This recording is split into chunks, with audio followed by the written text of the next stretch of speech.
Anda ikuti Dialog Palembang pagi ini.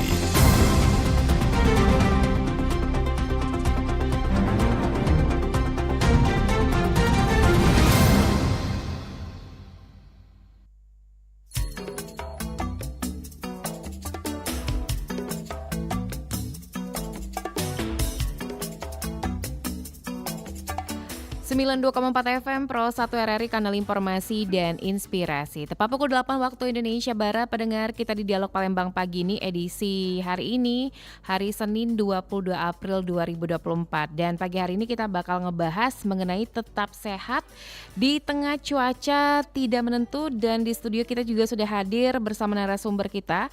Ada Korbit Data dan Informasi Stasiun Klimatologi Sumsel, ada Bapak Nandang Pangerubo Eskom. Assalamualaikum warahmatullahi wabarakatuh, Pak Nandang. Waalaikumsalam warahmatullahi wabarakatuh. Selamat pagi pemirsa. Selamat pagi. Sehat Pak Nandang, kabarin pagi hari ini? Alhamdulillah.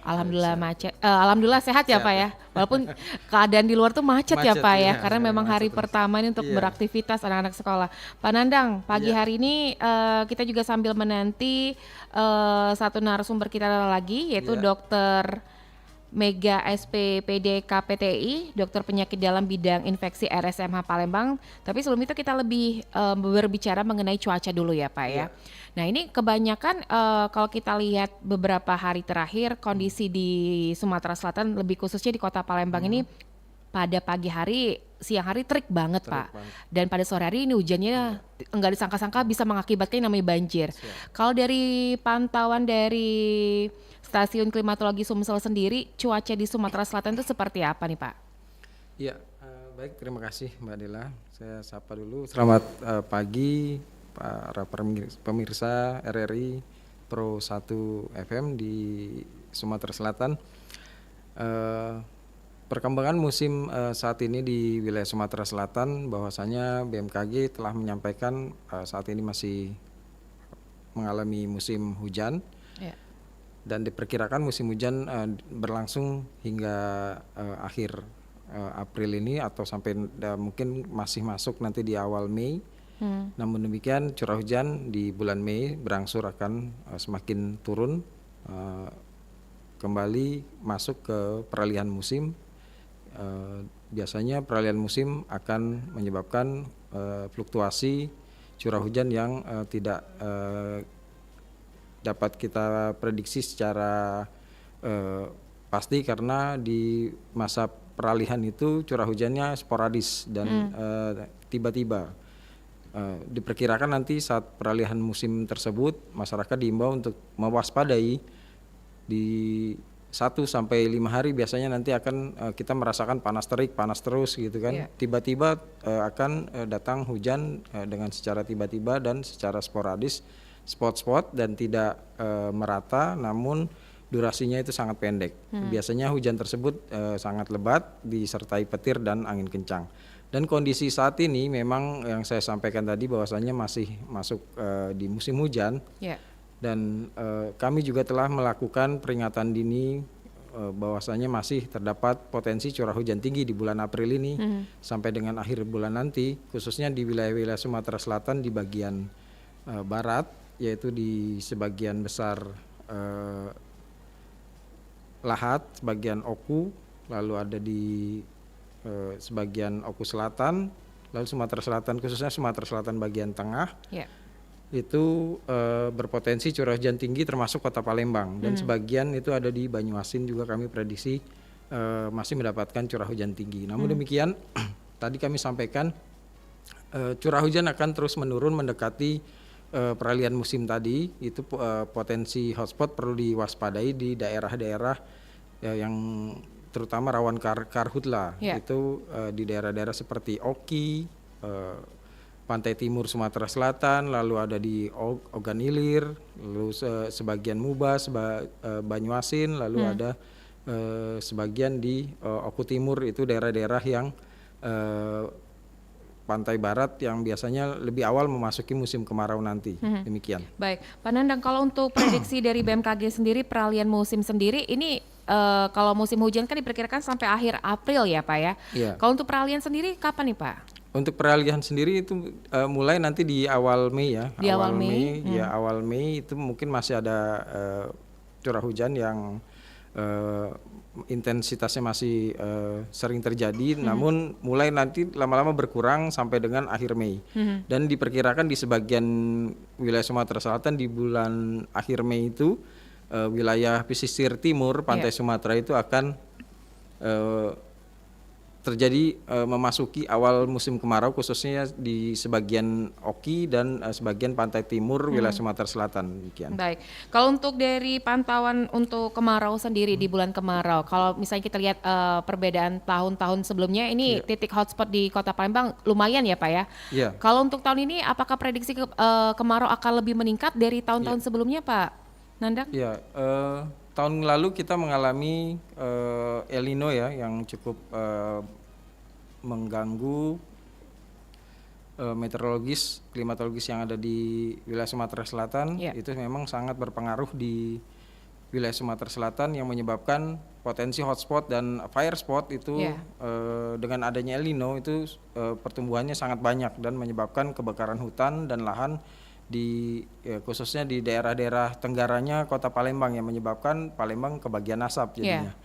Padahal kalau memang secara klimatologis memang angin yang bertiup saat musim kemarau itu bergerak dari arah tenggara dan selatan wilayah atau arah timur, tenggara dan selatan dari Kota Palembang, sehingga jika terjadi kebakaran hutan dan lahan di daerah-daerah yang saya sebutkan tadi, itu asapnya akan masuk ke Kota Palembang dan menyebabkan itu kondisi masyarakat sangat dirugikan, menyebabkan kesehatan terganggu, khususnya ISPA ya akan meningkat pada saat musim kemarau itu berlangsung. Namun demikian, kami memprediksi untuk di tahun 2024 ini itu potensi curah hujan khususnya sifat hujan pada saat musim kemarau nanti itu di atas normal, sehingga kita harapkan curah hujan masih banyak terjadi saat musim kemarau berlangsung dan dapat meredakan potensi hotspot atau kebakaran hutan dan lahan yang ada di wilayah Sumatera Selatan tersebut. Baik, untuk dari BMKG sendiri apakah sudah berkoordinasi nih untuk memasuki musim kemarau dengan dinas-dinas terkait? Iya, untuk musim rilis perakiran musim kemarau, kami BMKG sudah merilis sejak tanggal 15 Maret tahun 2024 lalu, itu secara nasional telah diumumkan melalui Ibu Kepala Badan kami di Jakarta dan disiarkan secara nasional melalui kanal-kanal web, kanal-kanal YouTube, kanal-kanal medsos lainnya dan media nasional, media TV nasional sudah kami sampaikan bahwasanya perakiraan musim kemarau di wilayah Sumatera Selatan juga kami sudah merilis melalui TVRI, melalui yang sebentar lagi juga kami mengadakan audiensi dengan Bapak Gubernur untuk menyampaikan perakiraan musim kemarau dan segera memberikan SK kepada teman-teman stakeholder terkait untuk siap siaga akan masuknya musim kemarau di tahun 2024 ini. Dan kami memprediksi untuk musim kemarau di tahun 2024 ini akan masuk, tadi sudah kami sebutkan sebagian di akhir Mei itu ada di wilayah Oki, lalu nanti berangsur umumnya akan masuk di bulan Juni seluruh Sumatera Selatan akan memasuki awal musim kemarau. Dan potensi musim kemarau tahun ini kami perkirakan memang sedikit basah karena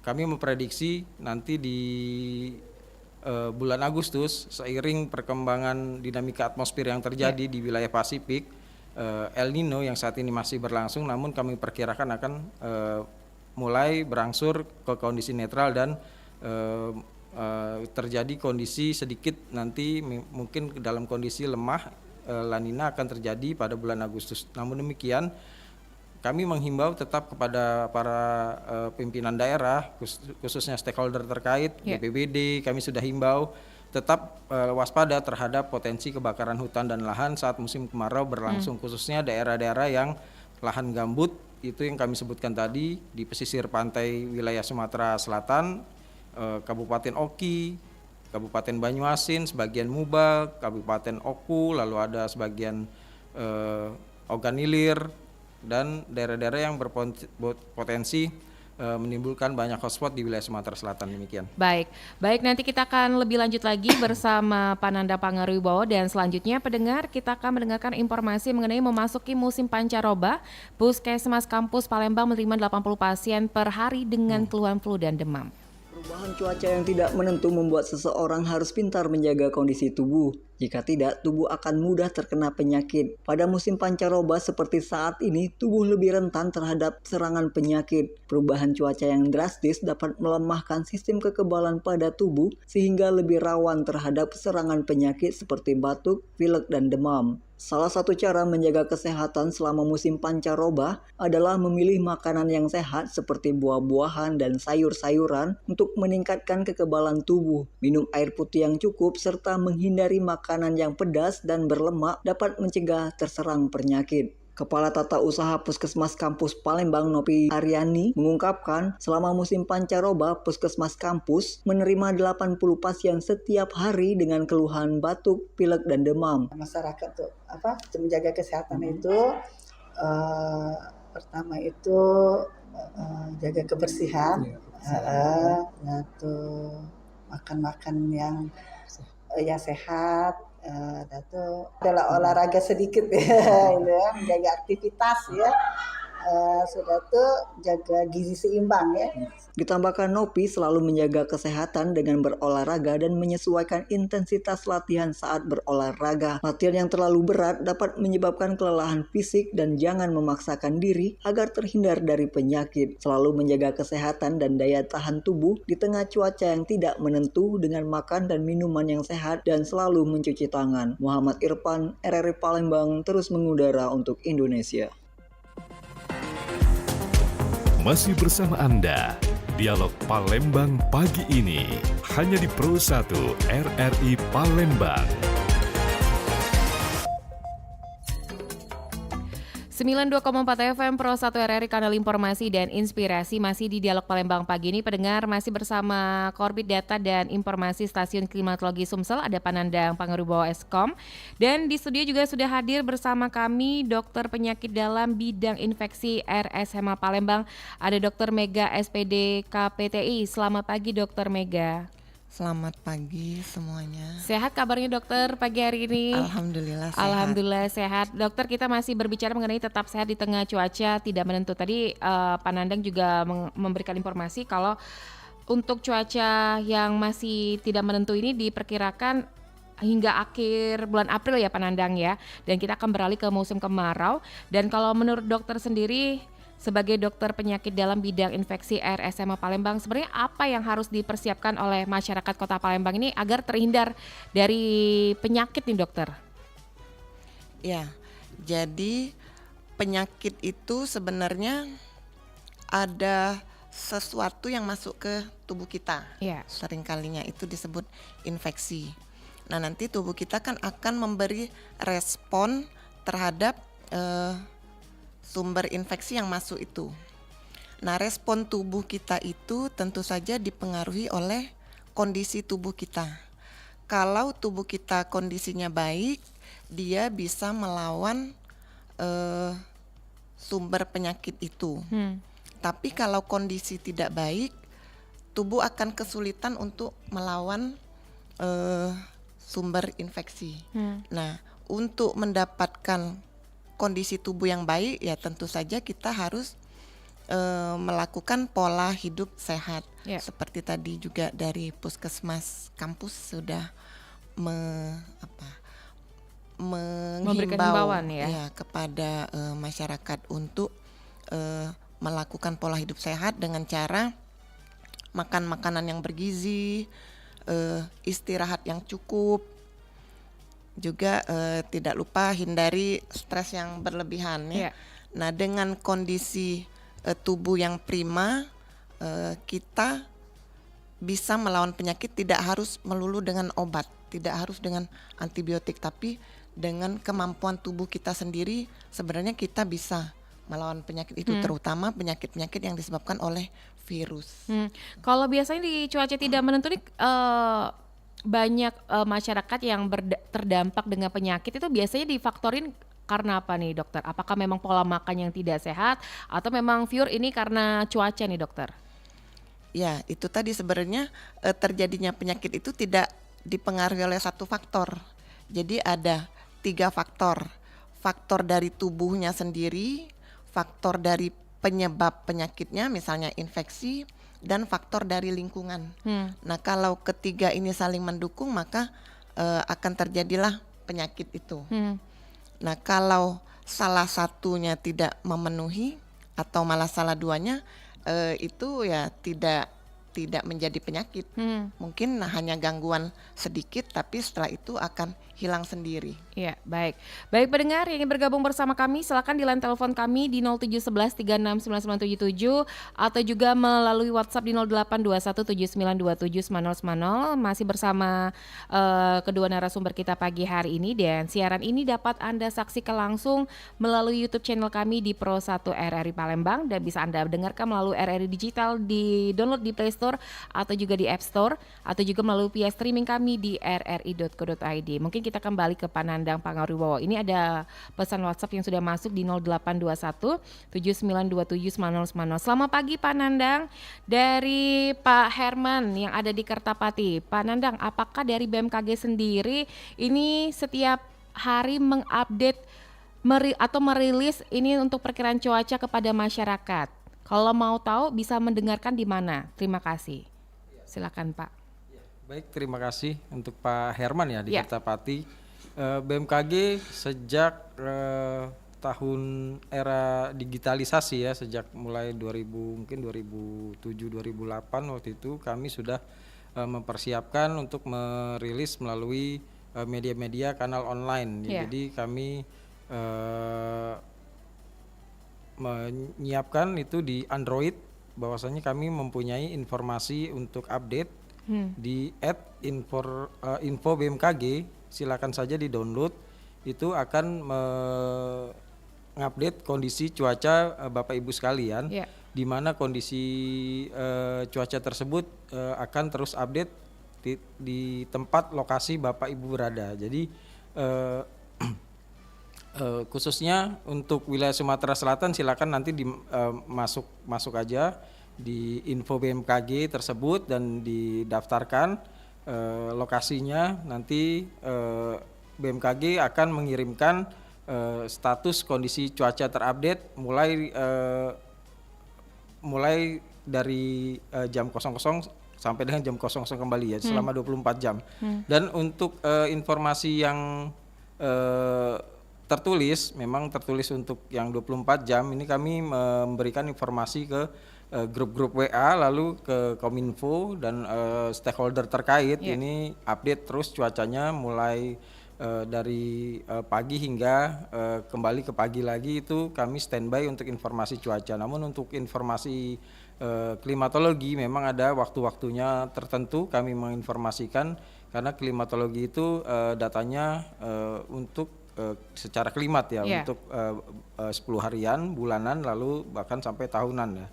Kalau untuk cuaca itu update biasanya informasi kondisi cuaca terkini. Jadi 1 jam bahkan 10 menit sebelum kejadian hujan dengan intensitas tinggi dengan potensi angin dan petir, itu telah diinformasikan oleh teman-teman dari meteorologi SMB2, itu langsung update. Bahkan kondisi cuacanya tersebut, bila kondisi akan terjadi ekstrim, itu akan kami infokan 1 jam sebelumnya. Dan masyarakat diimbau untuk mewaspadi kondisi tersebut. Baik. Demikian. Baik Pak, ada pertanyaan lagi. Ini mungkin dari untuk BMKG sendiri kepada Pak Nandang. Selamat pagi Pak Nandang, dari Pak Rudi. Mau nanya, untuk letusan Gunung Ruang di Sulawesi Utara yang meletus yang dikabarkan berpotensi tsunami tersebut, apakah juga berpengaruh ke daerah Sumatera Selatan? Iya. Secara letak geografis ya, untuk Gunung Ruang itu letaknya ada di Indonesia bagian tengah ya. Indonesia mendekati Indonesia bagian timur di Manado kan. Untuk kondisi potensi tsunami, saya kira karena letak geografisnya cukup jauh dan melalui beberapa pulau, tsunami diperkirakan tidak akan sampai ke wilayah Sumatera Selatan. Nah, namun demikian memang secara lempeng, untuk di lempeng Pasifik dan lempeng Asia itu jaraknya juga cukup jauh untuk terkoneksi terjadi getaran gempa, dan gempa juga tidak sangat minim atau sangat tidak tidak mungkin dirasakan di wilayah Sumatera Selatan bila terjadi gempa yang disebabkan oleh gempa vulkanik yang ada di Gunung Ruang tersebut. Demikian. Baik, mungkin ini pertanyaan kembali untuk Pak Nandang. Selamat pagi Pak Nandang, dari Ibu Sri yang ada di Pelaju mau nanya, apakah Sumatera Selatan terkhususnya Kota Palembang ini bisa berdampak tsunami? Nah ini Pak. Ya, Sumatera Selatan untuk wilayah Sumatera Selatan dampak tsunami kami belum ada kajian ya terkait potensi patahan lempeng yang ada di wilayah perairan Indonesia. Namun potensi tersebut bisa saja terjadi kalau gempa besar terjadi di wilayah laut Indonesia. Ya, laut Indonesia yang akan berdampak kepada wilayah Sumatera Selatan bagian pesisir pantai timur. Namun demikian secara data selama mungkin sudah lebih dari 100 tahun lebih, data tersebut di wilayah Sumatera Selatan khususnya di Indonesia bagian timur belum pernah terjadi potensi tsunami di daerah tersebut. Jadi kemungkinan memang masih kecil terjadi tsunami di wilayah Sumatera Selatan. Untuk wilayah Sumatera Selatan bagian barat sendiri itu dibatasi oleh atau dibentengi oleh pegunungan, perbukitan, dan daerah pantainya itu masuk wilayah Bengkulu dan Lampung. Jadi yang berpotensi memang daerah Bengkulu dan Lampung yang berbatasan langsung dengan Samudra Hindia. Dan di situ juga terdapat lempeng Megatrust yang berpotensi terjadi patahan besar dan gempa besar di daerah tersebut. Namun demikian memang skala untuk gempanya itu sangat fluktuatif dan kemungkinan terjadinya juga sangat jarang sekali, mungkin bisa ratusan hingga ribuan tahun baru terjadi karena mungkin ada pemicu yang bisa menyebabkan gempa besar terjadi. Tapi pada dasarnya masyarakat tidak perlu khawatir di daerah-daerah tersebut karena untuk struktur di daerah pegunungan biasanya secara alami ya yang Maha Kuasa telah memberikan ini ya benteng-benteng tadi seperti gunung itu supaya masyarakat bisa menyelamatkan diri bila terjadi tsunami besar yang ada di seperti yang ada di Aceh waktu itu. Demikian. Baik Pak Nandang dan Dr. Mega, kita terima telepon dulu ya dokter ya yang ingin bergabung bersama kami di 369977 Pro 1. Selamat pagi. Selamat pagi. Pagi, dengan siapa di mana nih Pak? Dengan Bapak Komi. Pak Komi di Macan Lindungan. Di Macan Lindungan, silakan Pak Komi. Ya, mau tanya dengan selamat pagi sebelumnya Dr. Mega dan Bapak Nandang. Ya, mau pagi, tanya Pak juga Bu, ini kan saya kan kerjanya freelance di luar. Jadi bisa dibilang setiap hari itu pulang hampir kehujanan gitu Bu. Hampir kehujanan, pokoknya setiap hari itu basah kuyup terus. Nah kira-kira mungkin apa yang bisa saya lakukan untuk mentreatment diri saya sendiri biar nggak gampang sakit di tengah cuaca yang kira-kira nggak menentu ini. Baik. Di sisi lain saya terkena hujan terus tiap hari. Ya baik, segitu aja Pak Komi. Siap ya, baik, segitu terima aja. kasih Pak Komi di Macan Lindungan ini. Mungkin ke Dokter Mega. Dokter Mega silakan Dokter Mega. Ya, terima kasih atas pertanyaannya Pak Komi. Jadi seperti sudah saya singgung tadi bahwa penyakit itu kan akan terjadi apabila ada 3 faktor. Nah, untuk Pak Komi ini faktor lingkungan ya itu sering terkena hujan. Jadi kalau terkena hujan itu cenderung untuk mengalami penyakit ISPA, infeksi saluran pernapasan atas. ISPA ini kalau tidak diobati, tidak teratasi baik oleh kekebalan tubuh sendiri ataupun dengan obat-obatan, maka dia bisa juga menyebabkan infeksi ke saluran nafas bawah. Nah, ISPA ini seringkalinya disebabkan oleh virus. Virus itu sebenarnya penyakit yang disebabkan oleh virus itu sebenarnya tidak harus kita makan obat-obat antivirus. Kebanyakan penyakit yang disebabkan oleh virus itu bisa sembuh sendiri dengan kekebalan tubuh kita yang baik tadi. Jadi tanpa makan antivirus kita bisa sembuh sendiri kalau penyebabnya virus. Apalagi kalau hanya sekedar peradangan, inflamasi kami menyebutnya. Kalau hanya terjadi peradangan saja akibat cuaca yang ekstrim, yang dingin, menyentuh mengenai tubuh kita yang suhu tubuh kita sedikit lebih hangat, jadi terjadi perubahan mendadak ya dari tubuh yang hangat karena air hujan yang dingin, terjadi inflamasi. Nah, itu tidak perlu makan antivirus. Jadi kita cukup meningkatkan kekebalan tubuh kita tadi dengan mengkonsumsi makanan yang bergizi dan teratur makannya, kemudian istirahat yang cukup. Kalau mau pakai suplemen boleh saja. Itu.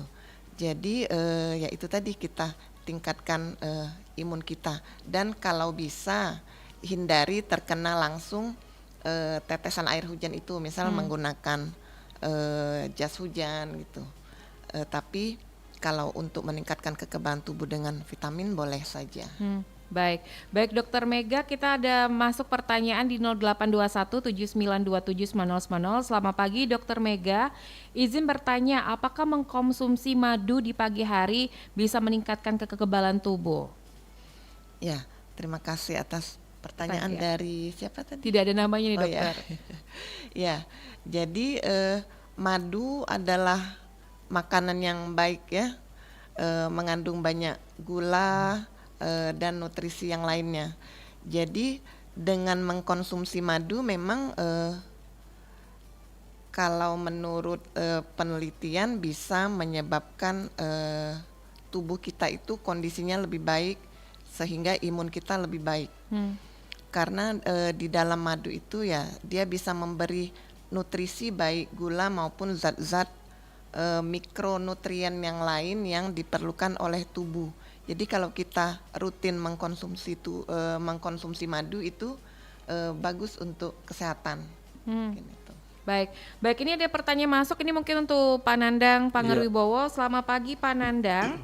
Pak Nandang izin bertanya, apa yang dimaksud dengan wilayah peringatan dini, wilayah potensi meluas dan wilayah tidak terdampak pada informasi peringatan dini no casting yang dikeluarkan oleh BMKG? Ya, itu adalah peringatan dini ya. Tadi salah satu peringatan dini cuaca yang dikeluarkan oleh Stasiun Meteorologi SMB 2 itu update terus tiap jam kami keluarkan bila terjadi kondisi potensi curah hujan tinggi yang akan dilalui sebuah kota atau sebuah daerah. Dan peringatan dini tersebut itu menyebutkan bahwasanya daerah-daerah yang akan dilalui oleh curah hujan tinggi tersebut. Dan dapat meluas itu jangkauan curah hujannya, jangkauan potensi curah hujan tingginya tadi dapat meluas sesuai dengan pergerakan dari angin yang bertiup pada daerah tersebut. Itu biasanya akan meluas, contohnya misalnya peringatan dini di Kota Palembang, otomatis bila anginnya bergerak ke arah timur, daerah timur dari Palembang itu adalah kota Oganilir, Kabupaten Oganilir, lalu ada Oki dan sebagian Banyuasin itu dapat meluas ke daerah-daerah tersebut. Demikian. Dan daerah-daerah yang tidak terdampak tadi itulah daerah-daerah yang tidak dilalui oleh curah hujan tinggi tersebut. Demikian. Baik Pak Nandang dan Dr. Mega, kita terima telepon kembali yang ingin bergabung di line telepon di 369977. Baik, nampaknya terputus. Silakan yang ingin bergabung atau juga melalui WhatsApp di 0821 7927 9010. Ini masih ada beberapa WhatsApp yang sudah masuk di 0821 7927 9010. Ini kembali ke Pak Nandang untuk pagi hari ini. Selamat pagi Pak, izin pagi. bertanya dari Rian yang ada di Sukarame. Ya, Untuk Rian. untuk periode tahun 2024 ini seberapa ekstrimkah faktor cuaca kita yang di kemarau? Karena Iya. mengingat tahun kemarin itu untuk asapnya juga lumayan nih Pak. Iya. Silakan Pak. Ya, tadi kita di awal tadi sudah membahas ya sedikit perakiran musim kemarau wilayah Sumatera Selatan di tahun 2024 ini. Bahwasanya memang untuk tahun 2024 ini kita berharap potensi El Nino itu akan segera berakhir dan tidak berdampak timbulnya banyak hotspot di wilayah Sumatera Selatan. Kami memprediksi di tahun 2024 ini berdasarkan modeling yang kami buat di wilayah Sumatera Selatan ini potensi sifat hujannya itu berada di hingga bulan Juli sampai dengan di dekat Agustus nanti itu sifat hujannya berada di atas normalnya. Yeah. Dan diprediksi El Nino akan terus menurun dalam arti kembali ke kondisi netralnya dan curah hujan di bulan kemarau akan kembali ke kondisi normalnya. Walaupun musim kemarau terdapat masih ada curah hujan. Namun demikian kalau nanti kami prediksi akan timbul La Nina di bulan Agustus, itu potensi curah hujan otomatis akan bertambah dan masuk wilayah Indonesia. Dan kita berharap ya untuk wilayah Sumatera Selatan akan mendapatkan curah hujan lebih dari biasanya di musim kemarau, sehingga kami harap di tahun 2024 ini dapat membantu penanggulangan bencana terhadap karhutla tersebut.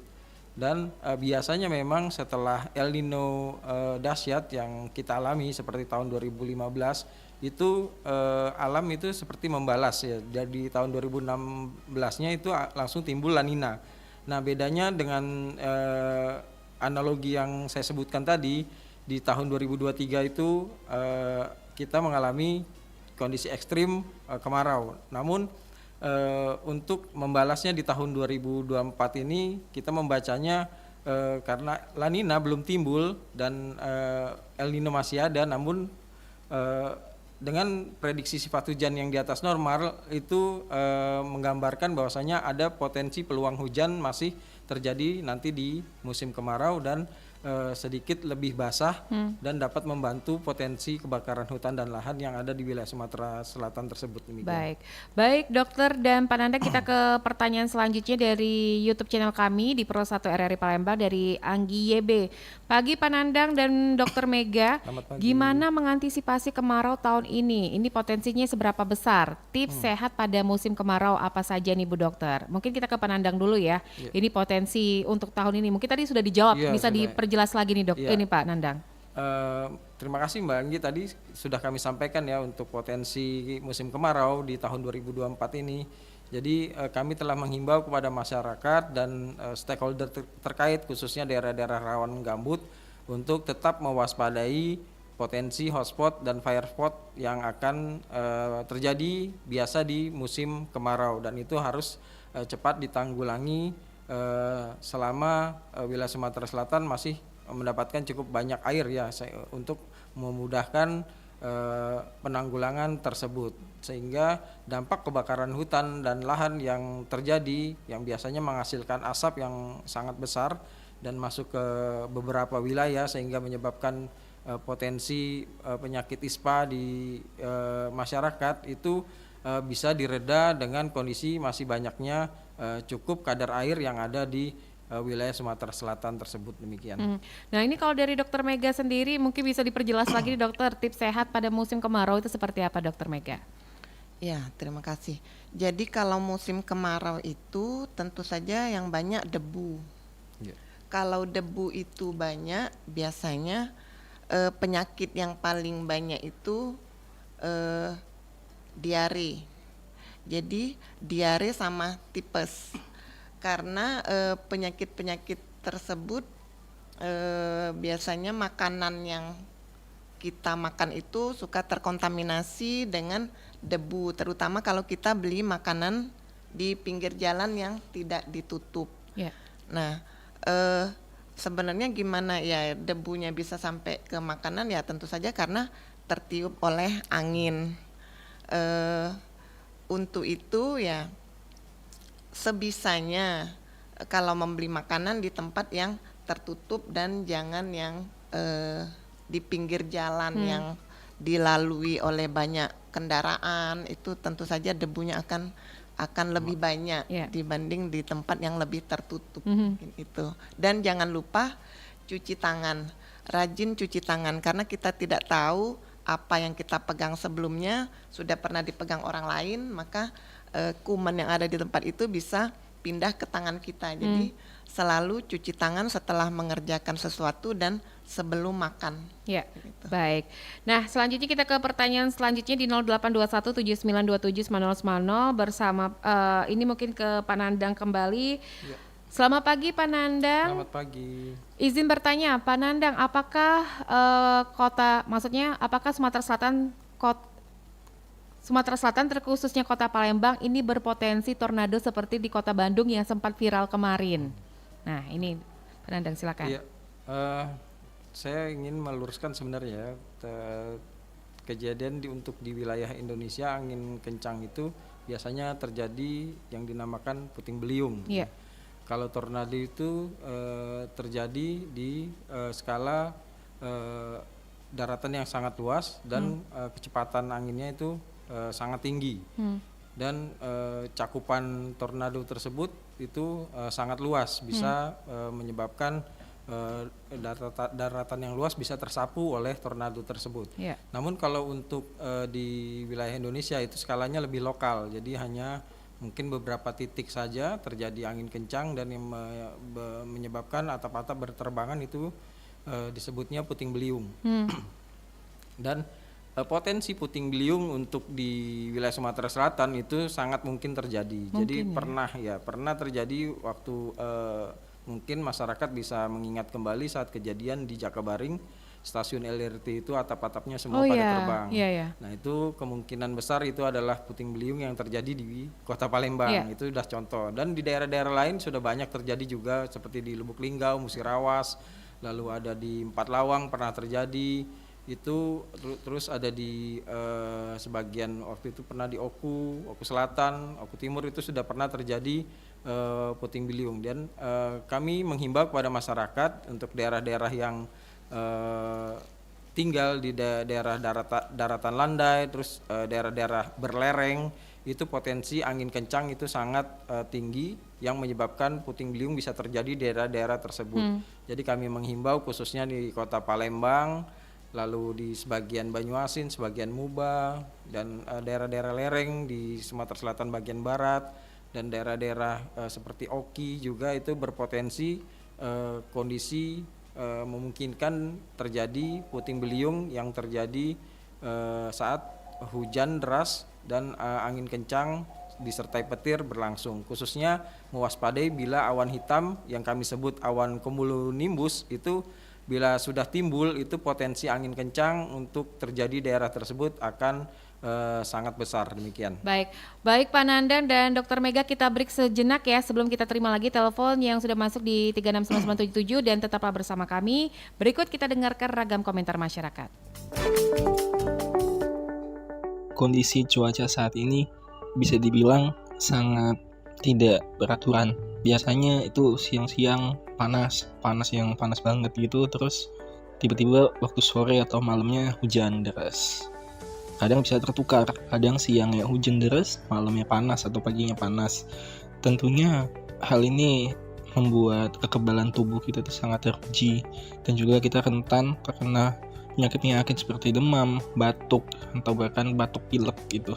Banyak-banyak mengkonsumsi air putih supaya kita terus terhidrasi. Hindari juga makanan-makanan bisa menyebabkan lebih rentan terkena penyakit. Cuaca saat ini tuh benar-benar nggak nentu. Karena dari yang panas, cerah, nanti tiba-tiba mendung, hujan. Jadi bikin badan tuh kayak kaget karena dari yang panas nanti tiba-tiba dingin, bikin badan tuh meriang. Biar badan tuh tetap bugar ya. Biasanya tidur yang cukup, terus rajin olahraga sih. Sama kalau bisa kayak ada tambahan suplemen vitamin gitu. Biar jadi asupan tambahan. Kadang pagi-paginya panas terik dan juga sore menjelang malam itu hujan yang deres-deres banget gitu loh. Dan juga itu lumayan mengganggu aktivitas saya sih, karena yang dimana saya bermotor pergi berangkat kuliah itu matahari yang terik sekali dan juga pulang-pulangnya hujan-hujanan, dan mau nggak mau kita nggak bisa menghindari ya cuaca yang seperti itu. Menjaga pola makan agar teratur dan juga banyak-banyak minum air putih, banyak-banyak makan minum vitamin, itu aja sih agar tetap badan tetap bugar aja dan daya tahan tubuh itu tetap kuat dan tetap sehat.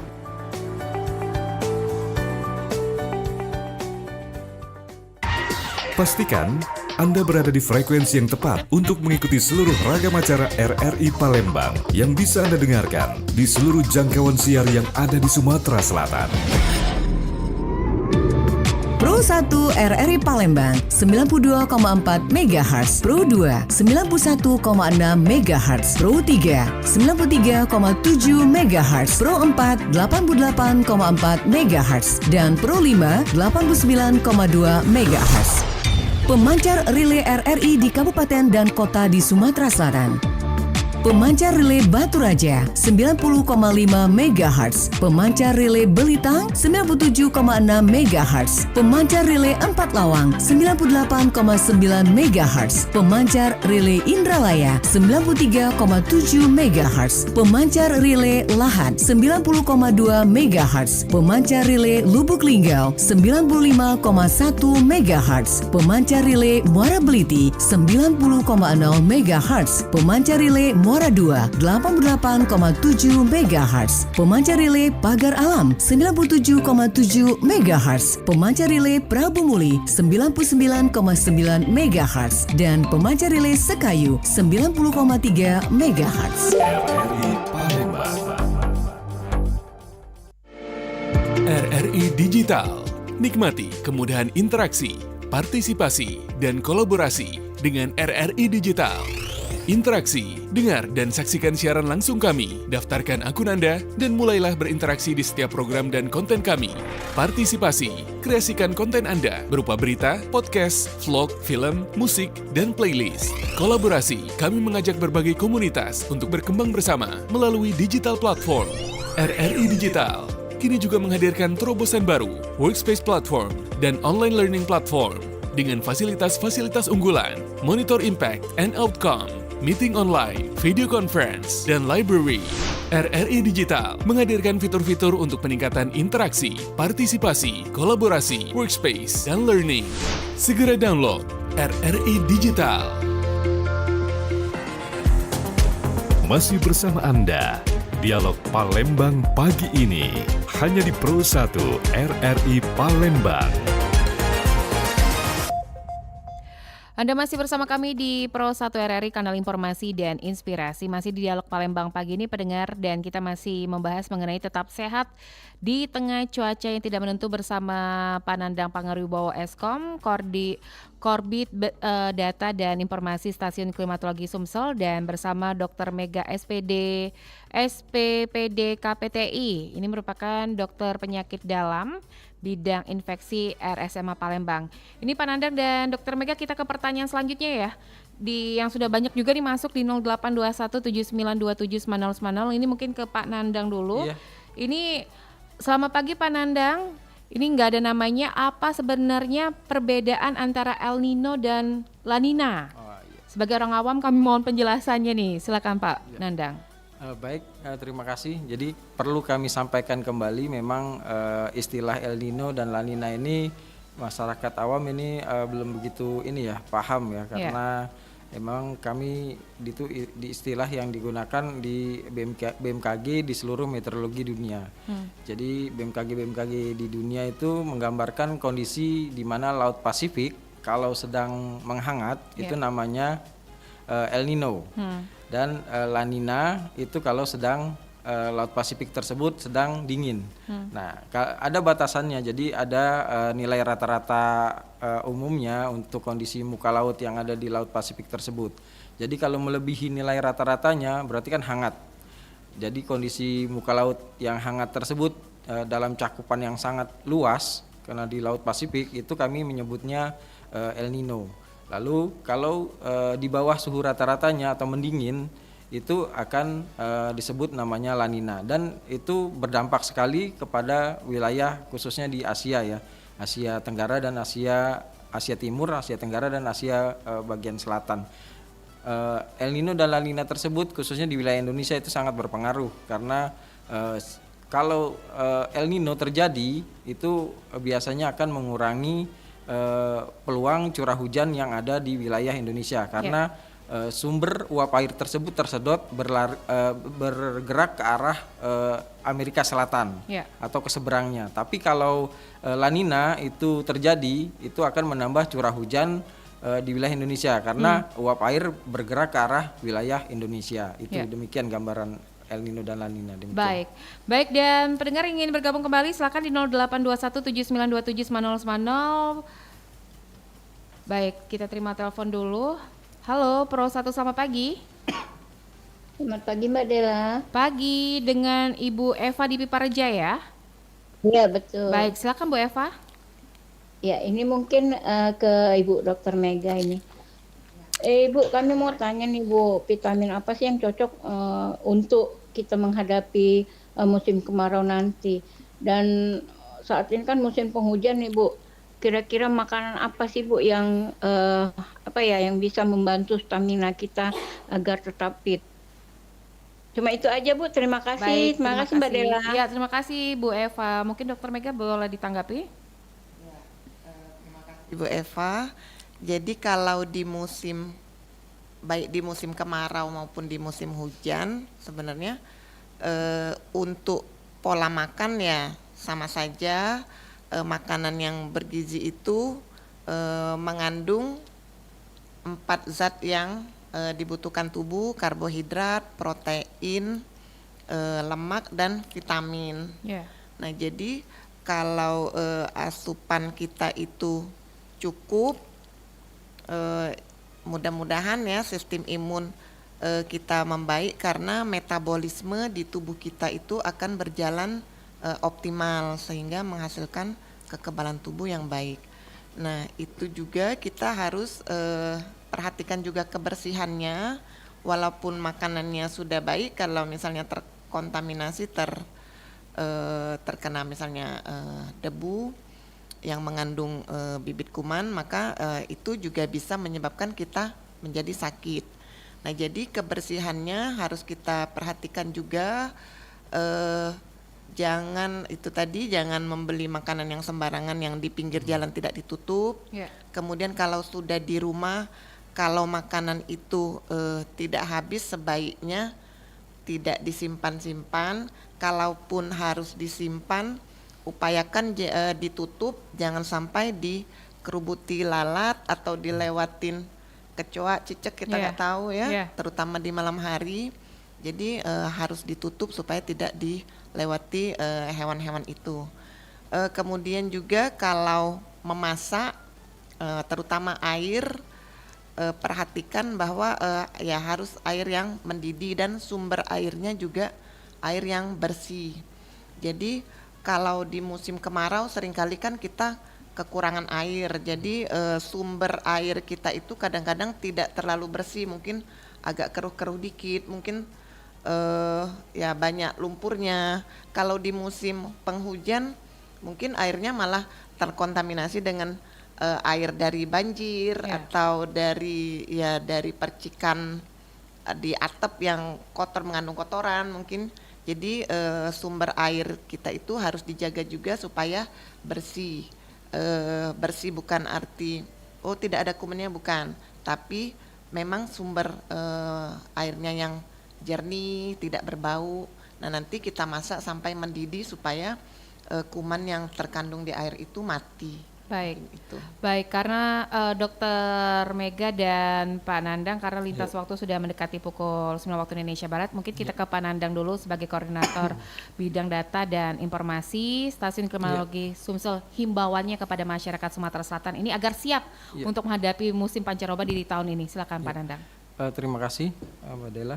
Ya, untuk himbauan kepada masyarakat khususnya di wilayah Sumatera Selatan, saat ini memang masih berlangsung potensi curah hujan tinggi di bulan April dan masih memang masuk musim hujan. Masyarakat diimbau untuk mewaspadai curah hujan yang masih cukup tinggi, hindari kegiatan aktivitas di luar rumah bila kondisi ekstrim curah hujan tinggi terjadi. Lalu untuk nanti ke depannya diperkirakan nanti di bulan Mei sudah memasuki peralihan musim dari musim hujan ke musim kemarau. Masyarakat juga dihimbau untuk mewaspadai potensi curah hujan yang fluktuatif dan hindari daerah-daerah yang rawan bencana, khususnya daerah-daerah yang rawan banjir longsor saat musim peralihan terjadi, dan potensi angin kencang saat masa musim peralihan tersebut juga sering terjadi. Harap masyarakat mewaspadai kondisi tersebut, dan biasanya di masa peralihan tersebut dan itu potensi penyakit atau dampak turunan dari kejadian tersebut itu semakin meningkat di saat musim pancaroba. Mungkin nanti bisa dijelaskan oleh Ibu Dokter. Dan untuk kedepannya di bulan Juni hingga nanti memasuki musim kemarau, masyarakat juga dihimbau untuk mewaspadai potensi hotspot yang timbul saat musim kemarau. Dan walaupun memang sedikit masih ada hujan, tapi tetap stakeholder masyarakat terkait yang ada di khususnya daerah rawan kebakaran hutan dan lahan itu mewaspadai potensi hotspot supaya tidak berdampak luas kepada masyarakat khususnya yang terpapar asap seperti tahun 2023 kemarin. Ya. Demikian. Baik. Mungkin Dokter Mega bisa memberikan himbauan juga. Dokter Mega, silakan Dokter. Ya, terima kasih Mbak Dela. Jadi untuk masyarakat di musim penghujan ini sebisanya menghindari terkena genangan banjir, karena apalagi kalau kita ada luka terutama di kaki yang sering berhubungan dengan banjir, menginjak banjir, itu bisa menyebabkan penyakit leptospira namanya. Kalau nanti di musim kemarau itu hindari juga terkena debu yang banyak itu dengan cara tetap menggunakan masker. Jadi dengan musim kemarau ini nanti banyak debu bisa juga mengakibatkan penduduk itu yang punya asma bisa kambuh asmanya. Di musim hujan dia kambuh, di musim yang kemarau juga dia bisa kambuh. Jadi kalau di musim kemarau kita sarankan menggunakan masker untuk menghindari polusi debu yang berlebihan. Dan juga kalau untuk penggunaan air tadi baik di musim kemarau maupun di musim hujan, gunakanlah sumber air yang baik untuk diminum atau untuk memasak makanan. Baik, terima kasih banyak Dr. Mega SPPD KPTI dan Pak Nandang Panguribawa Eskom yang sudah hadir bersama kami di Pro 1 RRI Palembang. Dan mungkin untuk Anda yang belum sempat menyaksikan siaran kami, bisa Anda saksikan langsung melalui YouTube channel kami di Pro 1 RRI Palembang. Ini insya Allah di lain waktu kesempatan kita bisa ngobrol lagi ya Pak Nandang dan Dr. Mega ya. Terima kasih untuk waktunya. Assalamualaikum warahmatullahi wabarakatuh. Waalaikumsalam warahmatullahi wabarakatuh. Dan pendengar, itulah tadi bersama Pak Nandang Panguribawa Eskom, merupakan Korbit Data dan Informasi Stasiun Klimatologi Sumsel, bersama Dr. Mega SPPD KPTI, dokter penyakit dalam bidang infeksi RSMA Palembang. Kami ucapkan terima kasih banyak untuk Anda yang sudah berpartisipasi di line telepon kami di 0711369977 atau juga melalui WhatsApp di 082179279090. Tetaplah bersama kami masih di Palembang pagi ini hingga mendekati pukul 10 waktu Indonesia Barat nanti.